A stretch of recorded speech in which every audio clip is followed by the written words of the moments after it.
Oops. Yikes.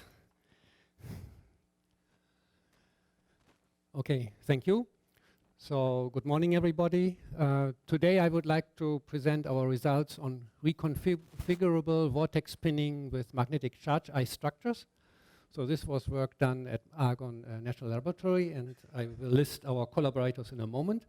So here is a quick outline. First, I give some summary on spin ice structures and how we modify them to make them useful for vortex spinning, and maybe go along the lines Anna introduced already before to control vortex motion in hybrid structures. And at the end, I show some of the results we have obtained already. So here are the collaborators. It's a collaboration between Material Science Division at Argonne, the Department of Physics at Notre Dame University, and the Center of Nanoscale Materials, where these devices were fabricated. The experimental work is mostly done by Yonglei Wang and Ying Zhu. And earlier in the week, Balthazar Janko presented already some numerical results on the vortex properties of the structures I'm describing here. All right, so spin ice and the ice rule. The ice rule says 2 in, 2 out, and this is derived from the properties of water ice near the freezing point. If you look at the arrangement of oxygens in blue and of the protons, then you can define some kind of a tetrahedron, and inside you find 2 protons which are close to the central oxygen, yes, and 2 other protons which are further apart. So 2 in, 2 out. This kind of general concept that bonds or spins are divided in 2 groups is rather common, and a very famous example are these 3-dimensional spin ice structures as seen in, let's say, rare earth pyrochlores. If you look at the structure, it's composed of corner-sharing tetrahedral composed of the rare earth ions. Due to crystal field anisotropy and exchange interaction, spins point in the diagonals of these tetrahedra. So in general, whoa.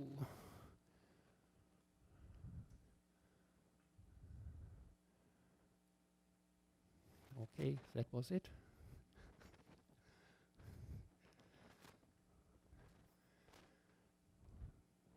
The projector went off.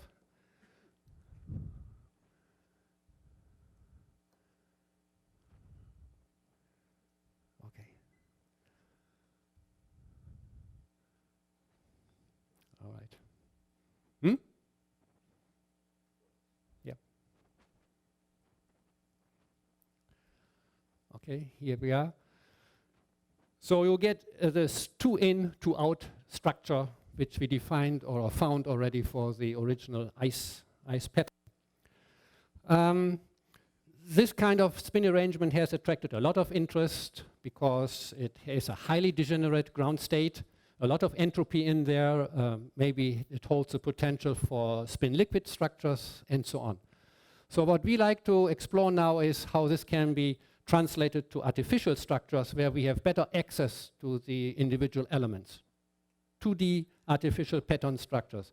This has been done for a while already. So here is a square ice lattice, and if you look at the spin arrangement in here, you look at any of these square vertices, 2 in and 2 out. So it's a 2-dimensional spin ice structure. In all, you can have some 18 configurations labeled type 1, 2, 3 to 4. So this is the original type 2 in, 2 out. This is a variation of it. This is 1 in and 3 out, or the opposite, and this is 4 in or 4 out.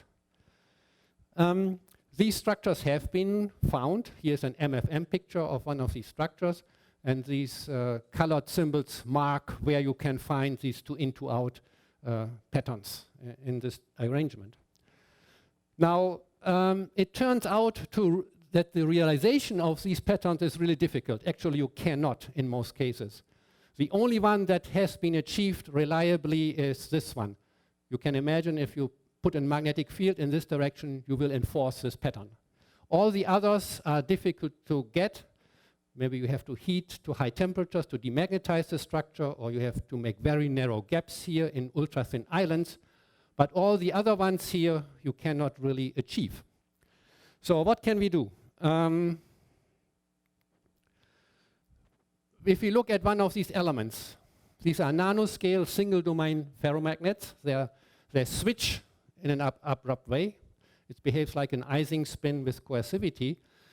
So if we are just interested in the magnetic field pattern, not, let's say, in the propagation of waves or so, just the magnetic field patterns, all we essentially need to do is keep track where these magnetic charges are at the end of the tip. Here's an AFM picture, and here's the MFM picture. So what I'd like to say is that for considering the magnetic field pattern, we can approximate the system by a pair of magnetic charges. And this will be a good approximation. If we use this approach, then actually we can do quite a bit of playing, if you wish. So here is the original spin square ice, so it's a square pattern, 2 in, 2 out. The corresponding arrangement of spin magnetic charges is shown here. So if you look at this bar, plus, minus, or minus, plus, and it reverses in this characteristic pattern. And if you go through this, these are all the different arrangements you can think of. So here at the bottom is the 4 in and 4 out idea. So if we want just to maintain this arrangement of magnetic charges, then we are not really bound to what the orientation of the bars is, actually. So this I would like to show here. And this Yongle Wang figured this out. These two arrangements of magnetic bars have exactly the same magnetic charge pattern. So you can convince yourself, let's say in here, this is a minus, this is a plus. Here they come from different magnetic bars. Here they come from the same bar. But the geometry, the pattern, is exactly the same. So now this new arrangement of magnetic bars allows us to play with them. And in effect, we can realize a lot of these structures which before were not accessible.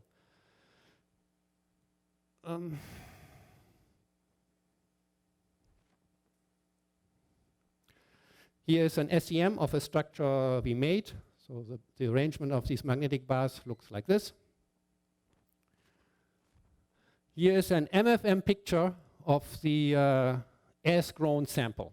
It is disorganized, disordered, has all representations of all the different types of, you can see this is a type 3 pattern, this is a type 2 pattern, where's type 1? Here, the 2 in, 2 out, the original pattern we talked about in the beginning. So now you apply a certain magnetic field pattern, and you can magnetize the entire sample, macroscopic distances, and the entire array will look like this. No defects in there, completely polarized. You can generate the type 2 structures. The first one, 2 black ones up, 2 bright ones down. You reverse it, and then over the entire structure, again, perfect charge, magnetic charge array. The type 3 patterns, which nobody could realize before. Here is one of them, this kind. You can turn it around, then you have the black ones on the top, the white ones on the top, and the black one on the right. So in this way, we realized all the patterns except the 4 in or 4 out. This one we cannot realize in this geometrical arrangement. So how does this work? It's important to realize that the switching field of an individual element has a strong angular dependence. So it's mapped out here. The angle is with respect to the long axis. Then for the elements we use here, the switching field goes from about 800 Gauss down to 750, and as you go transverse, the switching field will just grow very large. this angular dependence allows us now to address the different sublattices separately. All right? So this I indicate here. So in the structure we have horizontal bars, vertical bars, and the ones at 45 degrees, the green ones here. And because of this angular dependence, they will switch at a different switching field. And in this way, by going through a phase diagram, you can realize each individual state. So here the red lines, for example, the solid red lines marks when the red elements will switch to the right. The blue line, again, when the blue ones switch, and the green one as well. The dotted lines is the field pattern or the field line you need to cross in order to reverse it, to go back. So I want to show now in one example how one can go from a type 1 pattern, let's say this one up here, to a type 4 pattern like this one down here. One out of the sequence of MFM pictures I was showing in the beginning. So you magnetize the sample first along this direction to achieve a uniform type 2 state. You reduce the field because of the coercivity, the pattern stays. Then you apply a magnetic field in this direction, and you have to cross this value, and then you reach the type 4 state. So here are the MFM pictures which correspond to the sequence. This is the type 1 state, completely polarized after reaching 20 millitesla. You turn the field orientation in a vector magnet to turn it around. And at a certain field, which is close to the line I showed, you see the reversal of some elements. They switch to the type 3 pattern. As you go up in field, you get more of these and more, and eventually you have the entire structure. So at the moment, it's not clear whether we can really discern domain wall motion. There seems to be an effect of element to element variability where these nucleation sites are. But in this way, we can transform different patterns into each other. So we can read, write, and erase any pattern we would like. Again, this is based on the switching curve of these elements. Here is a type 1 pattern. If you bias it with the external magnetic field just below the switching field, then the field by the tip will be just enough to flip it over. And the pattern you will achieve is dependent by what kind of field you applied from the outside. Then you can write something else on the inside, another square or another circle or whatever name or whatever you want, you can write in there. All right, now what can we do with this? So we used it as a template in superconducting magnetic hybrid structures to see how this would affect vortex dynamics.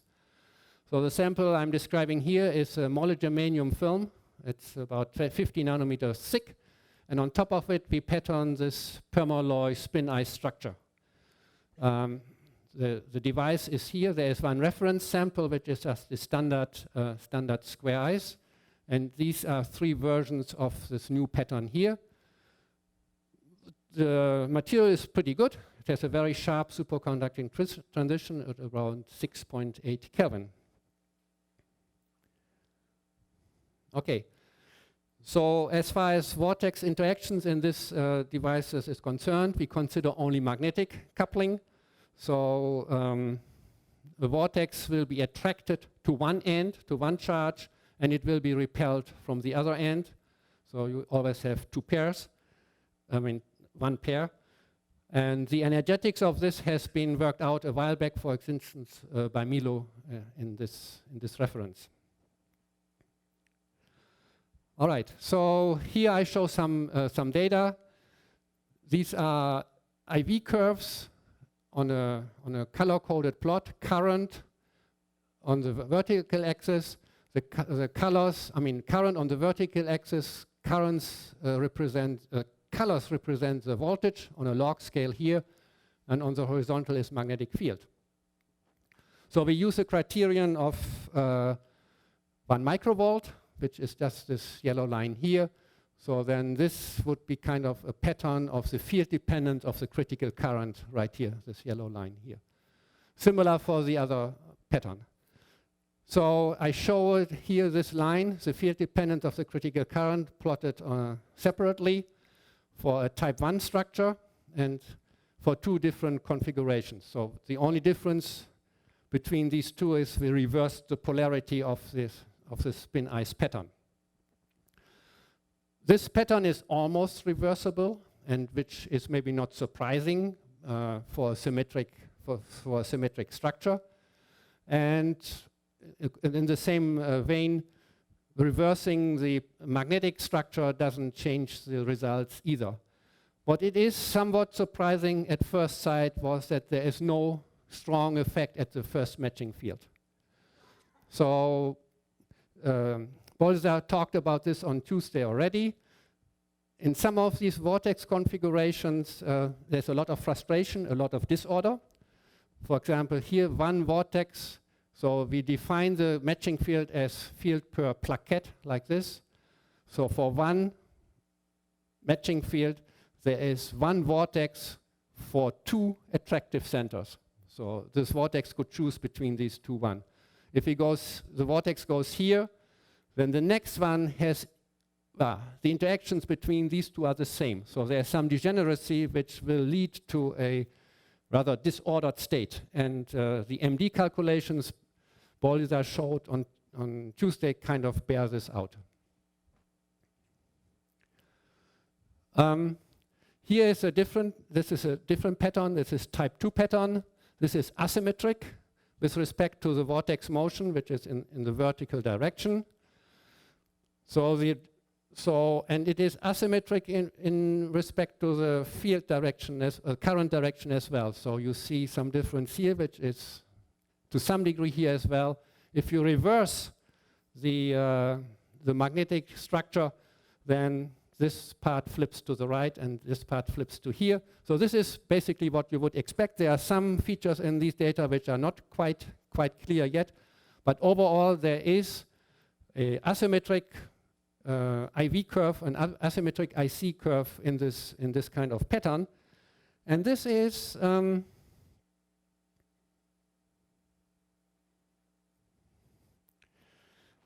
maybe what you expect, really. I mean, our chairman has done a lot of work on these asymmetric pinning sites leading to superconducting rectification. This is one of the original works showing permalloy triangles.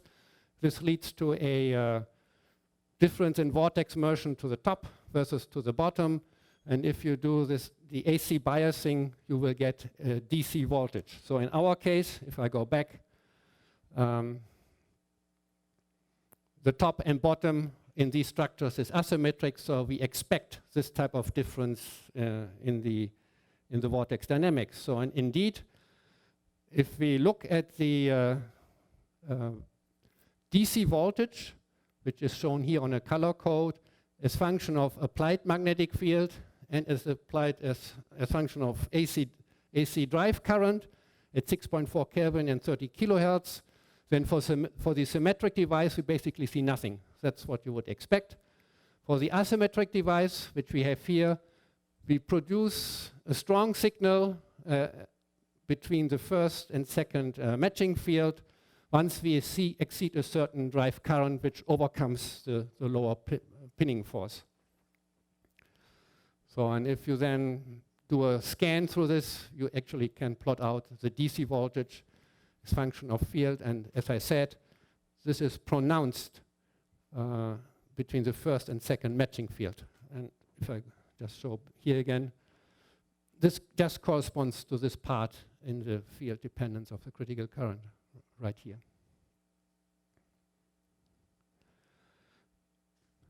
All right, so we can reverse this effect. Here I show the type 3 pattern, no, the type 2 pattern, but it's flipped over just by changing the arrangement of the magnetic charges. So from a positive going DC voltage, you flip it into a negative going DC voltage. And the similar result we obtain for type 3 structure, where, again, we can invert the polarity of the induced DC voltage. For this last arrangement, Boldiger and Mao have done some MD calculations. And this is a nice movie showing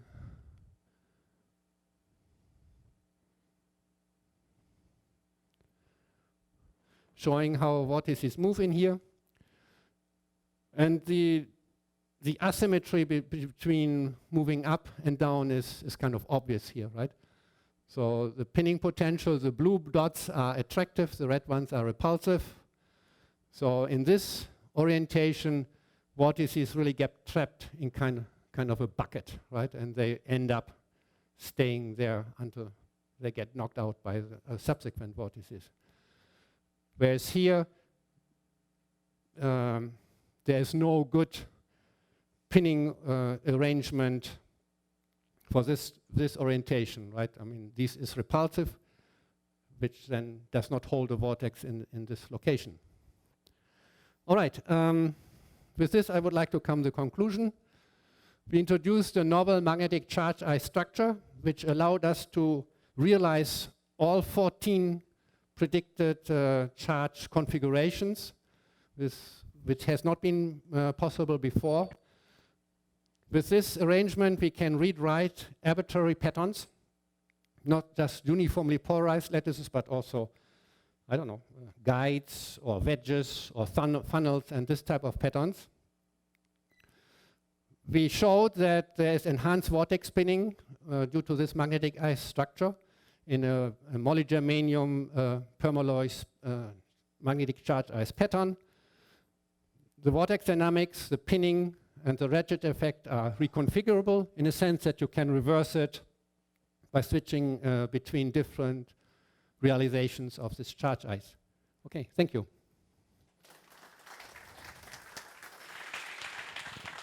Okay, so comment, question?